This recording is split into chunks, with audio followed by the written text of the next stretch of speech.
semakin banyak orang-orang yang berani berbicara, karena talenta tuh nggak ada artinya menurut kami. Yang kami percaya adalah keinginan untuk sharing, keinginan untuk berkolaborasi, dan keinginan untuk bercerita dengan baik.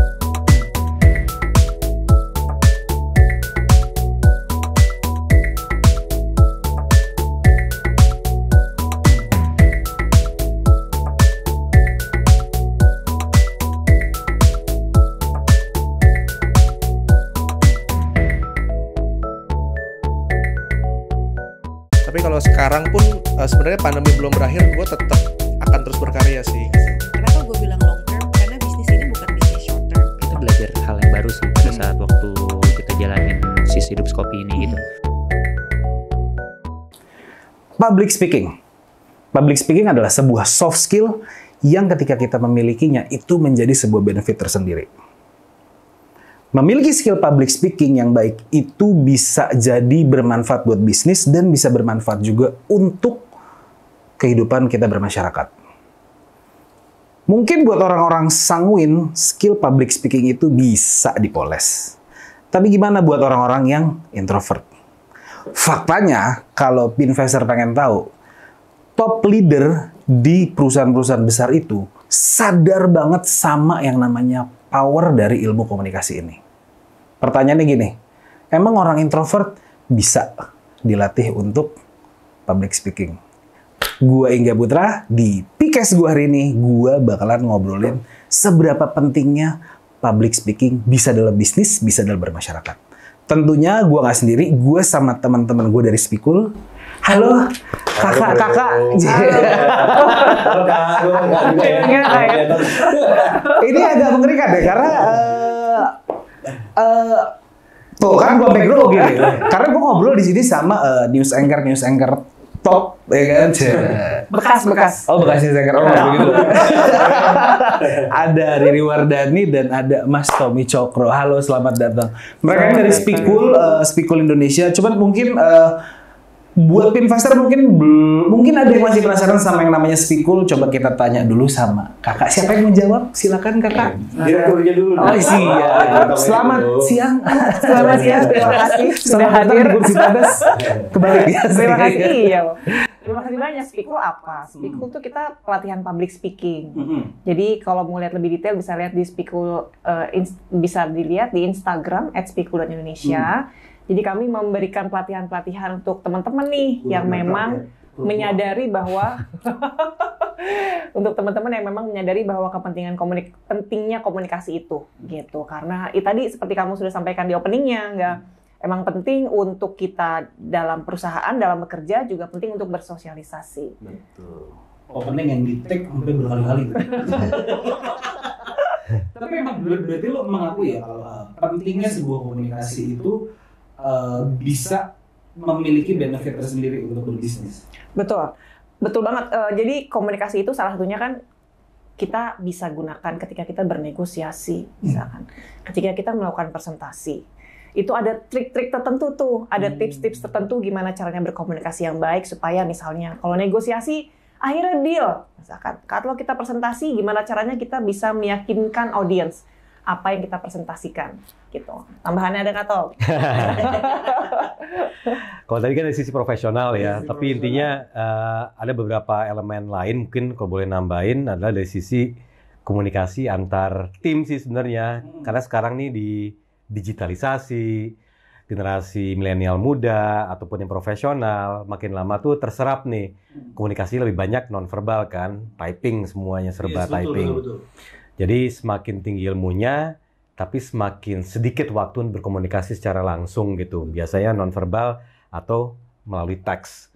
Nah akhirnya kemampuan untuk mendengar, kemampuan untuk tahu kebutuhan lawan bicara, kemampuan untuk ngasih informasi yang memang dibutuhkan pada saat itu berkurang nih. Sensitivitasnya berkurang. Makanya ketika Spikul tuh sebelum lahir, apa aja sih potensi dan juga problem yang dihadapi oleh publik di masa saat ini gitu. Nah dengan pengalaman teman-teman Spikul, karena Spikul itu kan isinya jurnalis kebanyakan atau orang-orang yang memang masih aktif di bidang media atau media sosial, betul ya? Betul. Dan ini termasuk juga relasi dalam hubungan politik misalnya, campaign dan lain-lain. Nah, di situ kami udah menyimpulkan ternyata ada problem bagi beberapa orang ketika menyampaikan aspirasi atau opininya misalnya. Nggak dapat nih gue esensi yang diomongin sama dia nih misalnya gitu. Betul, kalau orangnya pinter sih gitu. Tapi nggak nyampe, itu satu. Kedua, narasumber misalnya ketika ada wartawan atau reporter lagi liputan, susah banget nih dapetin informasi dari dia karena harus ditanya lagi, digali lagi. Semakin sering gali berarti artinya adalah narasumber ini tidak mampu untuk menceritakan sesuatu dengan padat dan berisi gitu intinya. Jadi semangat itulah dan problem-problem ini yang kita kumpulin akhirnya melahirkan Speakul. Gitu. Kick off startnya tahun berapa sih? Kita kick off-nya tahun 2018. Tapi gue inget banget, klien pertama kita 2019 ya. Karena kita kick off tuh di 2018 akhir.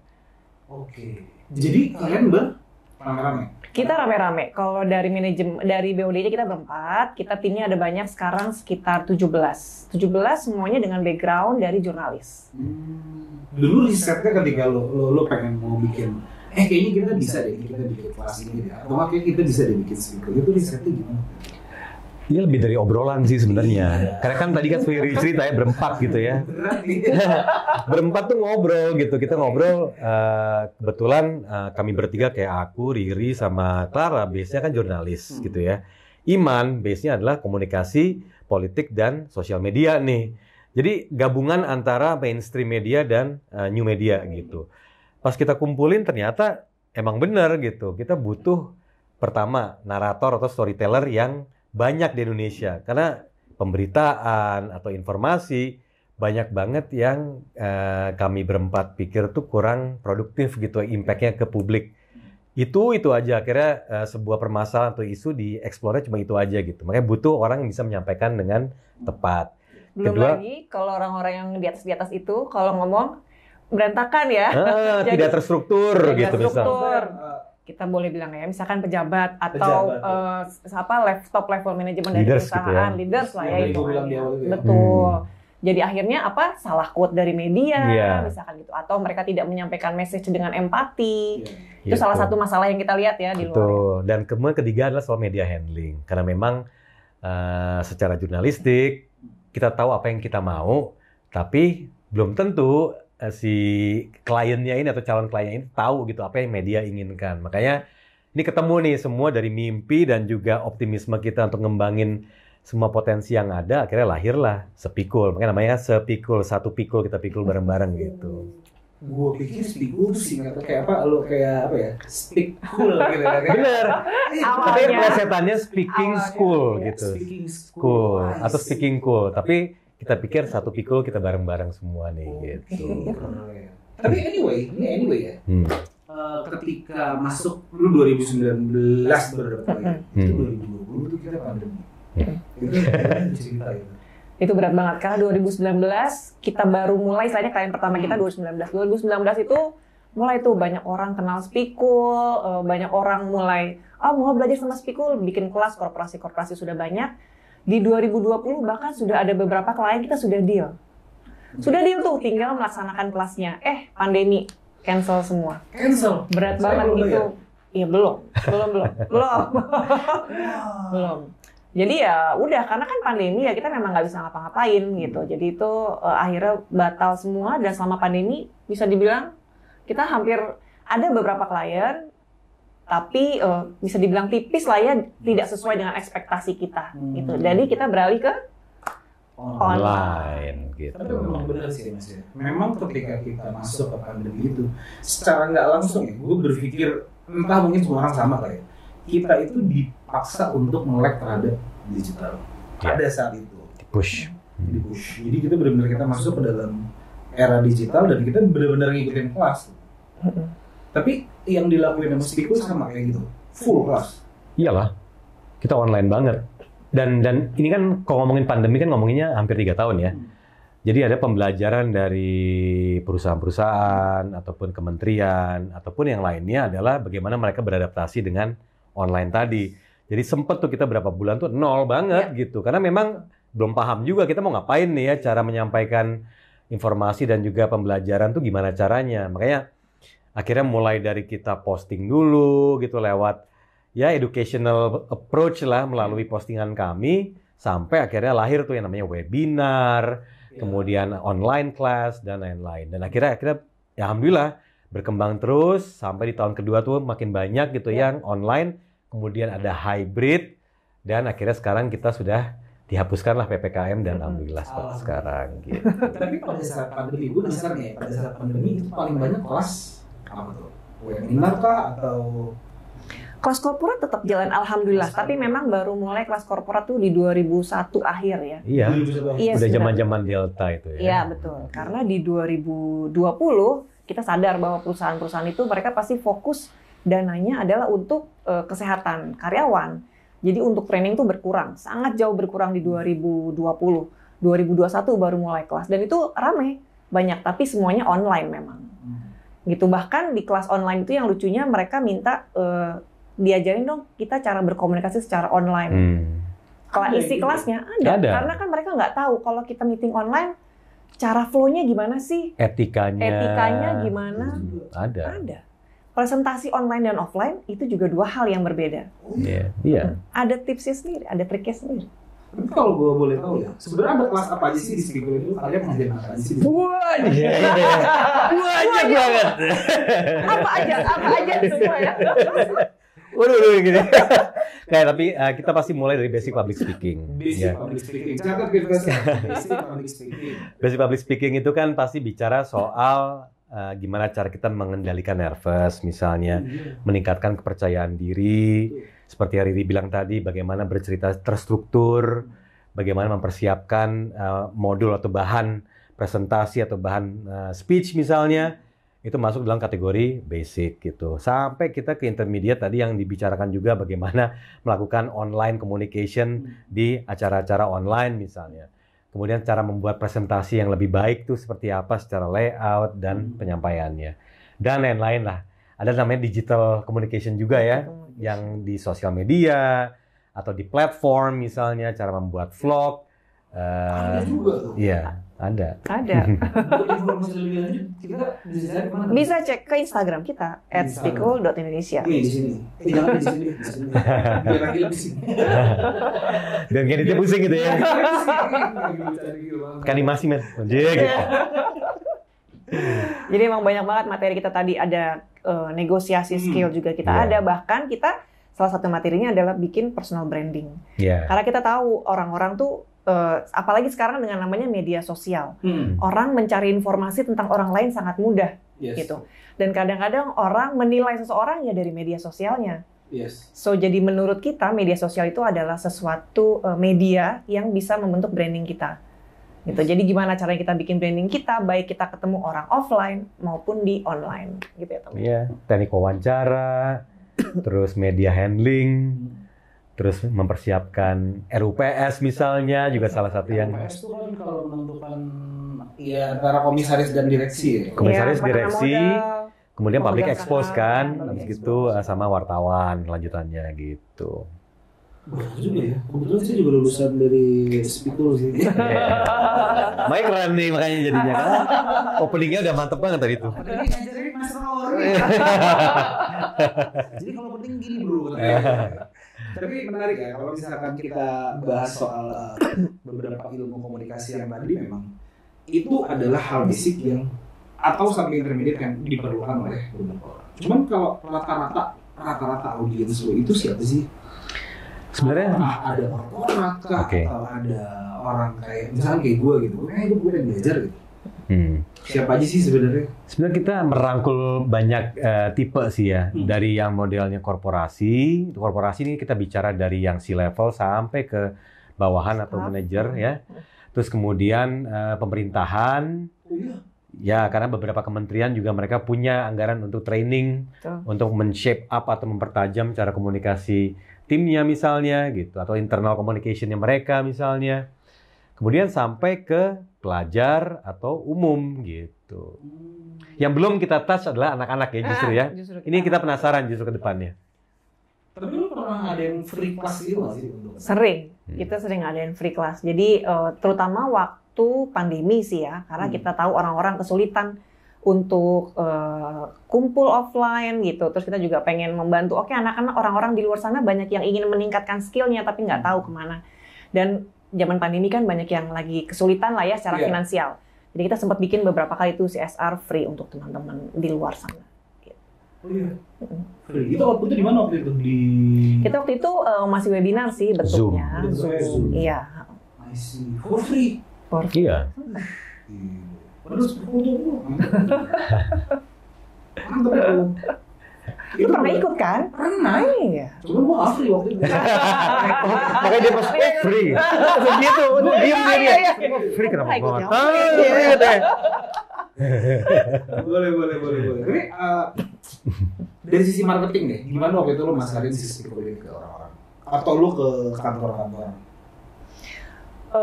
Ini memang awalnya kita mulai dari mulut ke mulut bisa dibilang. Misalnya contohnya, misalnya aku punya teman yang kerja di corporate, oke aku approach ke sana. Teman-teman yang lain juga bantu dari tim gitu. Ke teman-teman dekatnya lah. Terus kita main di situ. Mulut ke mulut, kemudian media sosial kita kencengin, udah pasti. Jadi kita media sosial, kita beli ads segala macam, karena itu untuk supaya amplify lebih luas ke situ sih. Gimana lagi puasa ini? Gitu. Jadi memang untuk marketingnya kita mulainya dari situ. Bisa dibilang perjalanan marketing kita agak berat ya.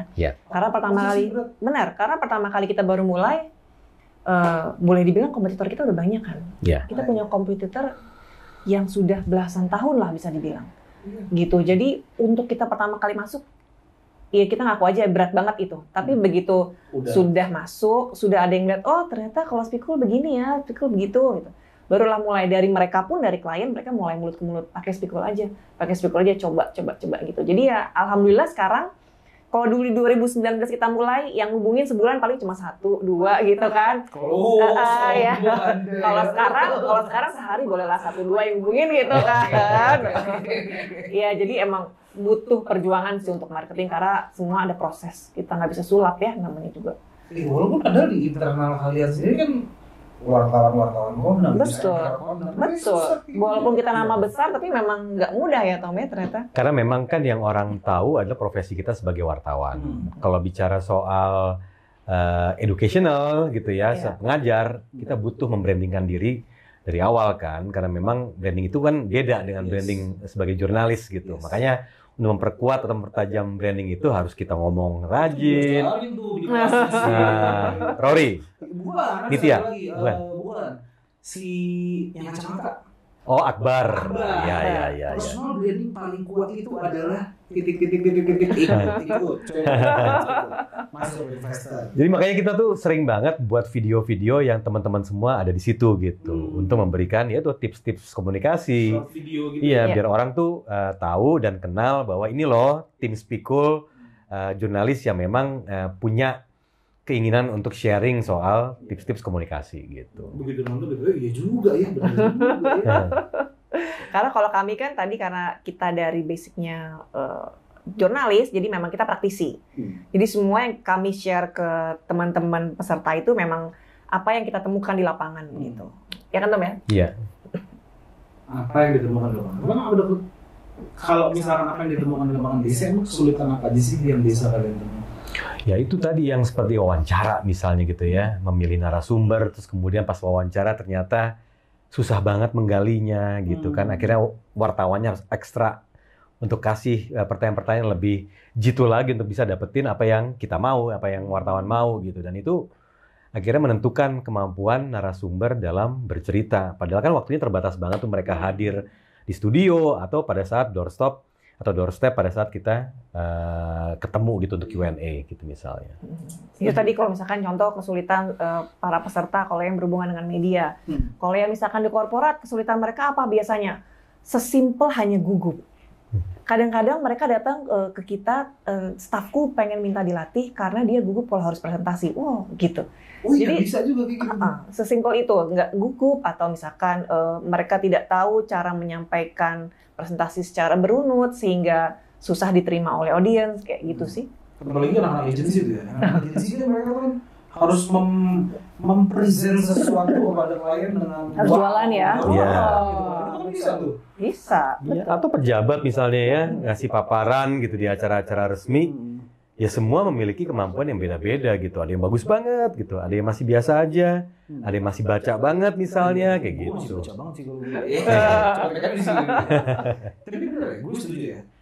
Soalnya ada beberapa teman gue, levelnya mungkin di kantor dia ini lah, VIP lah, SLT lah, senior leadership. Gitu. Dia itu sampai nyari kelas kayak gini gitu. Untuk apa? Karena dia di posisi yang dia harus memberikan speech. Dia harus memberikan informasi kepada media luar. Dan dia introvert banget orang, disuruh jadi VP communication kan. Kelar. Akhirnya dia nyari kelas-kelas kayak gini biar apa? Biar dia bisa ngomong ke orang-orang. Sama Spikul dong. Ya. Nanti gua kasih tahu. Tapi ya temen lu ini adalah bukan orang yang unik gitu. Memang banyak yang dialami oleh para pimpinan atau level-level leaders gitu. Karena ya kalau mereka masuk di jajaran manajer atau leaders misalnya, mereka udah berapa tahun yang udah nih belasan tahun berkutat profesi istilahnya gitu ya. Mungkin lebih sering berinteraksi dengan komputernya gitu, mengerjakan sesuatu operasional, jarang berinteraksi banget misalnya kecuali misalnya makan siang, tiba-tiba di level pimpinan yang emang udah harus kerjanya komunikasi ke tim, ke bawahan ataupun ke klien atau ke media misalnya. Jadi sebenarnya kesulitannya bukan hanya how to tapi lebih ke kemampuan dia untuk memulai dulu deh untuk menerima bahwa gue nih bisa nih harusnya gitu. Nah itu mulai dari situ tuh. Iya benar. Gue setuju tuh kalau itu. Contoh paling kalau yang jauh tuh yang paling dekat aja deh kita ngomongin. Ini jadinya jauh dulu. Iya. Gue ada salah satu, gue punya teman dia itu punya bisnis kopi lah. Iya. Kopi lokal nih, kopi lokal, kopi susu lokal. Namanya Tugu Kopi. Namanya Sebut apa? Iya. Enggak ada sih dia. Gimana sih? Waktu itu gue sempat dia datang ke dalam satu acara gitu ya. Iya. Dia bilang apa namanya? Gue sebenarnya gue orangnya mager gitu. Gue nggak bisa ngomong gitu. Gue kenapa gue mau datang? Karena gue mau belajar ini. Dan emang gue harus begini gitu.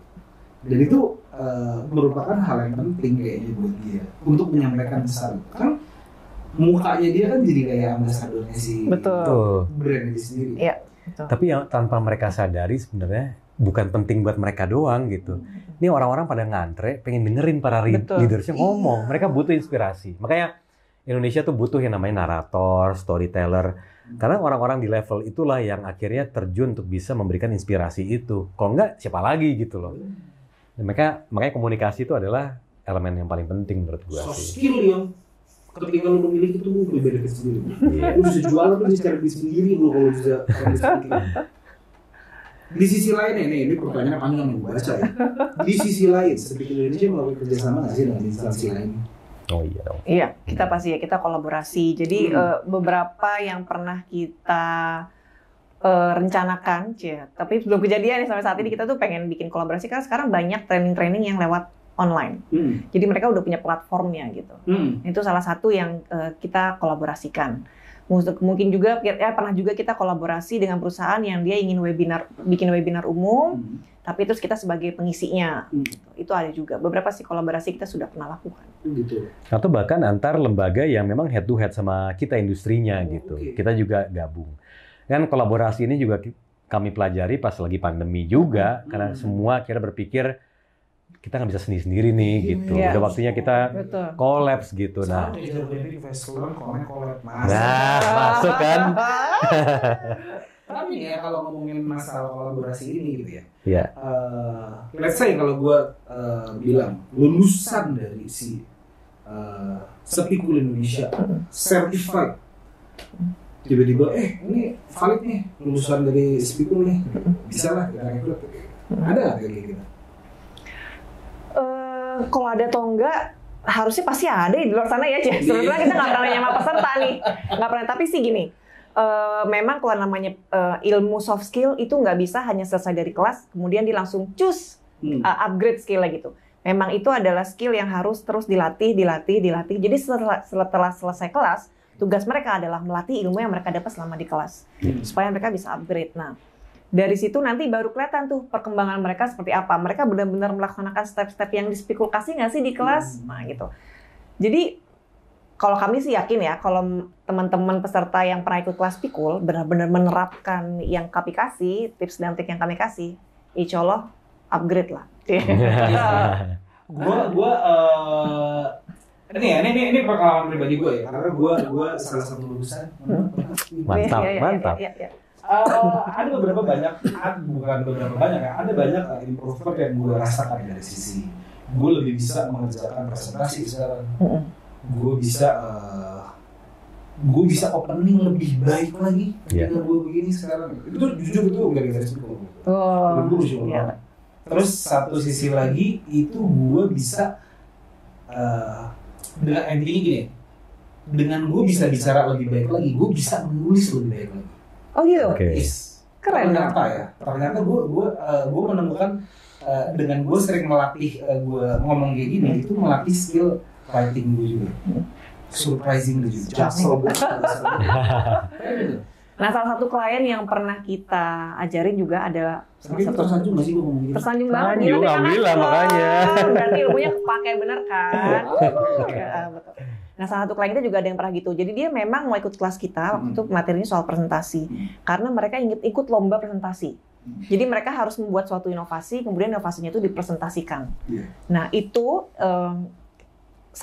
presentasi itu menjadi salah satu poin penilaian. Makanya ketika mereka menang, usernya sampai telepon kita, Mbak, tim kita semua menang nih karena nilai presentasinya pada tinggi gitu. Wah, kita bangga banget. Wah, berarti benar-benar emang bermanfaat, emang bisa digunakan dan langsung dipraktekkan sama teman-teman di lapangan gitu sih. Kemarin itu juga kita bangga banget tuh, kita happy banget. Tujuannya mulia sekali. Pahlawan tanpa tanda jasa. Asik. Aduh, belum sampai situ lagi. Nah, kalau misalkan gue tanya lagi nih, bisa nggak sih sebenarnya Speakul ini bisa gue bilang edutech atau kita bilang edutech? Ya, kita pernah menjadi edutech, aktif menjadi edutech pada saat pandemi pasti. Sekarang tetap bisa karena toh masih membuka kesempatan untuk online ataupun hybrid. Karena bagi kami meskipun pandemi sudah mereda gitu, PPKM sudah nggak ada gitu, tetap aja potensi untuk bisa merangkul banyak peserta itu melalui online sebenarnya, terutama yang cross region atau misalnya antar pulau gitu ya. Dan kebanyakan sekarang event-event di perusahaan juga ngerangkulnya pengennya yang banyak-banyak pesertanya gitu. Akhirnya ya udah hybrid gitu modelnya. Nah, jadi ya edutech masih menjadi bagian dari Speakul, bukan murni edutech tapi ya karena toh kita masih konvensional pun dilakukan gitu. Tapi tetap kalau gue boleh tambahin dikit, kenapa offline tetap kami pertahankan? Karena namanya ilmu komunikasi memang banyak hal-hal yang lebih baik dilakukan ketika offline. Gitu. Karena kan ada gesture, ada segala macam. Sementara kalau bentuknya kita online nggak terlalu kelihatan kan. Kita terbatas hanya sampai di sini ketemu orang gitu. Emosinya dapat gitu. Iya, kalau offline ya. Jadi kita bisa pegang-pegangan. Oke.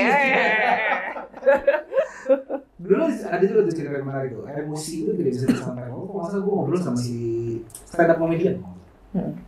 Enak nggak kalau ngelawak di online? Kagak ada enak-enaknya. Gue udah ngelawak, tawanya delay gitu. Mending ketawanya delay. Kan kita kalau komunikasi pengennya ngelihat lawan bicara dong. Bayangin kalau kita kelas offline. Kelas offline pesertanya 20, semuanya peserta matiin layar. Dipanggil nggak ada yang nyaut, nggak tahu lagi pada ngerjain apa atau lagi pada kemana gitu kan. Emang agak sulitnya kendala kalau di kelas online tuh seperti itu. Gue ngebayangin sih kalau misalnya disuruh dites gitu lagi kelas gitu kan, offline gitu. Kadang-kadang kan etika juga bermasalah ya. Betul. Ini bukan masalah matiin kamera doang, kadang-kadang kameranya hidup, dianya rebahan di tempat tidur begini gitu, benar-benar begini gitu. Dan itu kelihatan Itu gitu. terjadi. Jadi kalau misalnya kita suka lihat nih yang ada di posting-posting di media lucu-lucuan tuh, meme yang dia berdiri cuma pakai celana pendek, itu terjadi di kelas kita.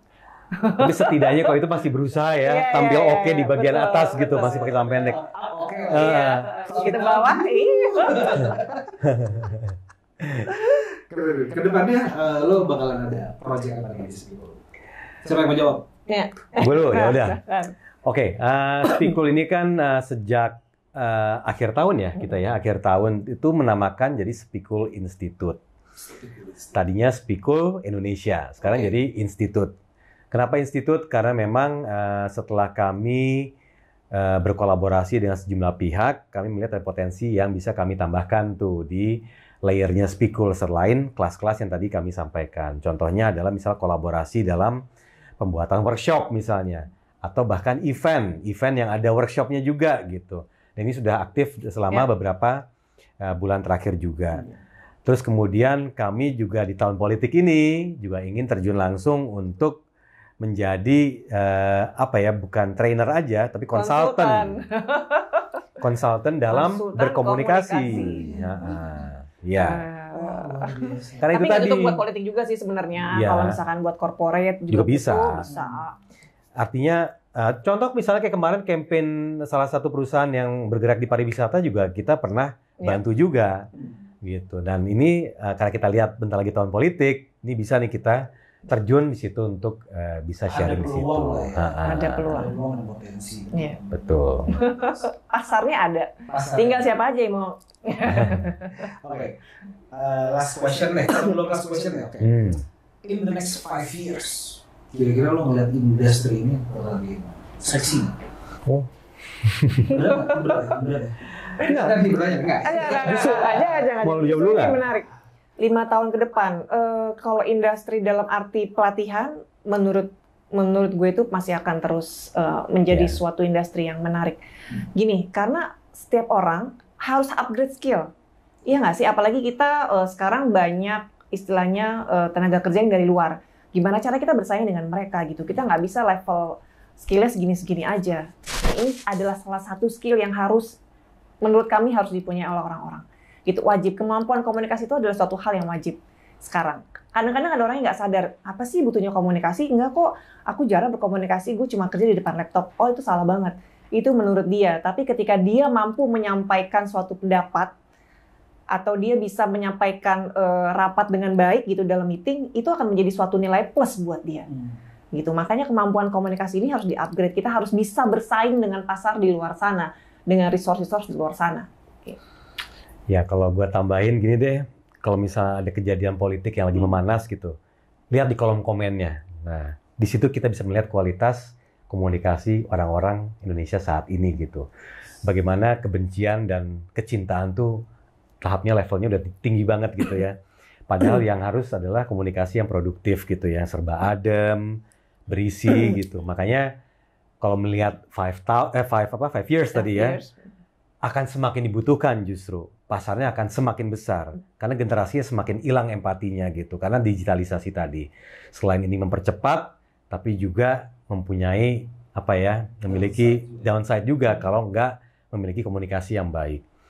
Karena sekarang gini, banyak orang-orang yang sifatnya oposisi misalnya, memiliki tingkat komunikasi yang lebih baik dibanding orang-orang yang bekerja.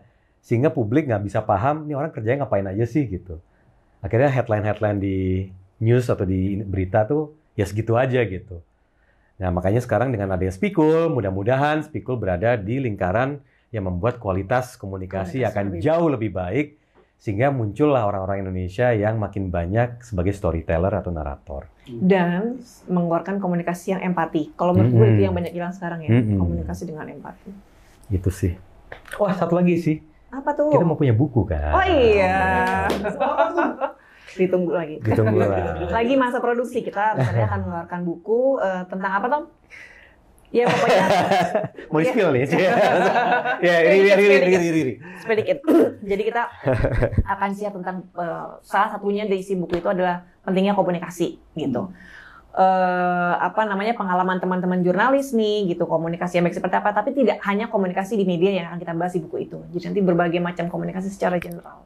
Itu nanti akan ada di bukunya Speakul. Jadi kalau udah terbit di buku itu bisa dibeli nanti. Nanti dong. Ini dalam proses produksi. Tapi itu dikurasi sama teman-teman wartawan semua. Nanti ya, mudah-mudahan. Pokoknya masih proses produksi aja. Sebelum gue tutup, any last word dari Speakul Institute? Kalau dari gue, Speakul Institute, kita lebih ingin mengajak teman-teman di luar sana sih. Kami lebih ingin mengajak teman-teman di luar sana untuk yuk belajar komunikasi yang baik gitu. Karena tadi yang sudah dijelaskan sama Tommy juga, komunikasi digital itu penting. kita jarang sekarang berkomunikasi dengan benar menurut gua. Kan sekarang tuh kalau di sosmed kan, kalau udah enggak, kalau udah iya, tapi nggak pernah ngasih why-nya gitu, unsur why-nya. Jadi orang-orang yang nongol di media gitu, kadang-kadang orang-orang yang udah mainin aja nih vibe-nya atau frekuensi yang serba panas ini gitu. Nah, Speakul melihat bahwa ini nih kita harus naikin empati, tapi juga nanti outputnya adalah komunikasi yang lebih produktif gitu sih. Jadi ya mimpinya Speakul begitu, semoga ya semakin banyak orang-orang yang berani berbicara, karena talenta tuh nggak ada artinya menurut kami. Yang kami percaya adalah keinginan untuk sharing, keinginan untuk berkolaborasi, dan keinginan untuk bercerita dengan baik. Itu sih. Satu lagi deh terakhir. Satu lagi. Satunya banyak. Terakhir. Mengeluarkan sebuah uang untuk mengikuti pelajaran atau kelas itu investasi atau bukan? Investasi. Ya, Investasi dong. Investasi kan dengan kita mengeluarkan uang untuk pelatihan, apa yang terjadi? Kita upgrade skill. Upgrade skill apa yang terjadi? Mungkin level kita di perusahaan bisa naik. Ya kan? Jadi investasi.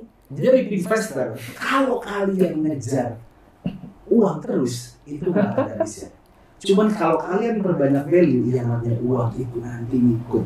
Oke, thank you banget Mbak Riri dan Mas Tommy. Thank you. Udah boleh mampir ke sini, udah boleh ngobrol-ngobrol santai. Seneng banget. Thank you. Kalau gitu kita undur diri aja ya. Kita pamit. Gua Ingga Putra. Riri Wardani. Dan gue Tommy Cokro. Sampai jumpa di Pikes minggu depan. Yeah. Dadah.